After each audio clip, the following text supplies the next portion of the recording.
Another very good time from a renowned filmmaker. Let's talk about the Fabelman, Steven Spielberg, doing some home movies, telling his life story, printing the legend of Steven Spielberg, uh, telling the story of Sammy Fabelman, quotation marks, who grew up post World War II in Arizona, and how he learned a love for filmmaking while also realizing things about his family.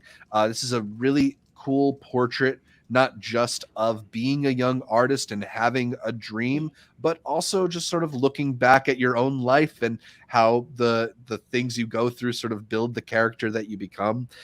It's a Steven Spielberg movie, so this thing is directed to like the nth degree. Just some of the shots in this thing are unbelievable. There's a moment, maybe like 5 minutes in, where the young Sammy gets gets gifted a train set, and they do a shot like from the perspective of the train set zooming towards his face, and it's like So I knew from that moment, all right, my boy Janusz has got me. This is going to be a feast for the eyes. And it's just a great story too. I was surprised because Spielberg is not someone who's necessarily known for his scripts or for like the dialogue, but there are many extremely quotable and memorable lines in this thing too. I think I've seen some people respond to the episodic nature of it and say that they felt like it doesn't really work as like one thing. But I think for me, it's a memory play, right? It's him going through the things that he felt were like integral to his journey, and saying and sort of like trying to give you that experience from his perspective. I kind of loved this one, to be honest. I don't know if it's necessarily going to be like one of the best things I see this year, but I just really loved it. And uh, I don't know, it really does get the magic of movies in a way that maybe The Empire of Light didn't. Carson, I think you were maybe a little more skeptical going in, and I think you ended up really positive on this one, right? Yeah, I had really not really low expectations, but I guess I was just kind of expecting Belfast round two, which is so embarrassing because it's like comparing Kenneth to Steven. It's like, nah, I don't know why I ever doubted him. This is honestly, it kind of goes back and forth between this and Decision to Leave for my favorite of the festival. Very cool. I'm embarrassingly like obsessed with this movie. It's so I don't know why it's so corny to say I love this movie, but I love it. It's beautiful.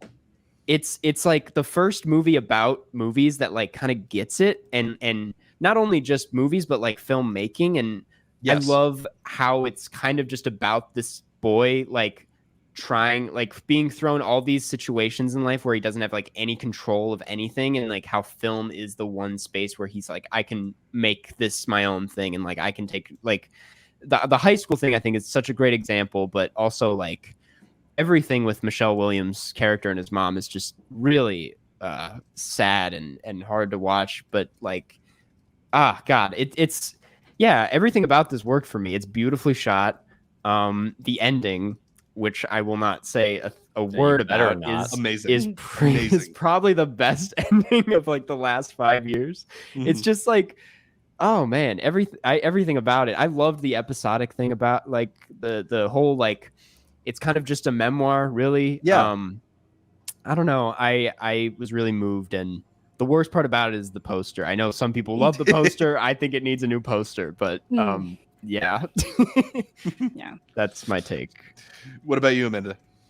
Yeah, I really enjoyed it. I was kind of similar to Karsten in that I wasn't really expecting anything particularly great from it, but then I walked out feeling like I needed to kind of like do a deep dive into Spielberg's history, and then kind of finding out that like there is some retconning here, and that it like, even though a lot of it's based on his own life, he didn't find out an aspect of his parents' divorce until like after he had already started making, like after he'd already made E.T.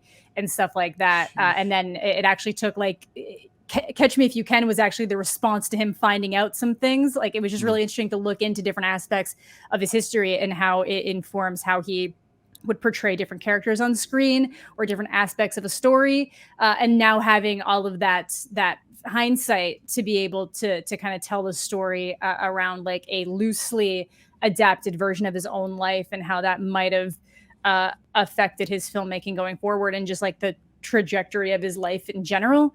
and just kind of the ideas of like forgiveness and how things can end up like affecting you so much in the long run. So I ended up walking out also really enjoying it. And this is one of the ones that if you want to watch a movie that you feel like the love for cinema, like this is what's going to do it for you. And like it starts right from the beginning, again, with that train set idea, just him always feeling the need to recreate something with that train set to almost deal with the situation that he saw, to have control over something. And then I think it was Karsten that was saying that the whole thing is just kind of this exercise in like control. Maybe it was you, sorry. Yeah. But yeah, no, but just Karsten. just this whole thing basically being an exercise in control. And this fight to try to make cinema feel real and to make the things that you're looking at on screen feel real and look real and come across in that way, and not being satisfied until you can actually do it. So I thought it was really magical in a lot of ways. The whole stuff with the guns in his movie, I don't want to spoil exactly it. it. I was like, what? Yeah. Just crazy. Those are the moments that I want in a movie. Yeah, like stuff that no one would ever be able to relate to right now, because we've moved so far along in how film is made at the home level. So great.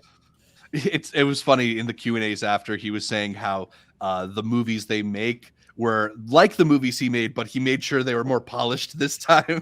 Yeah. But it's a little that wish fulfillment, recreating your story, like course. printing the legend rather than the real story. It's, the autobiography, not the biography version of Spielberg's life.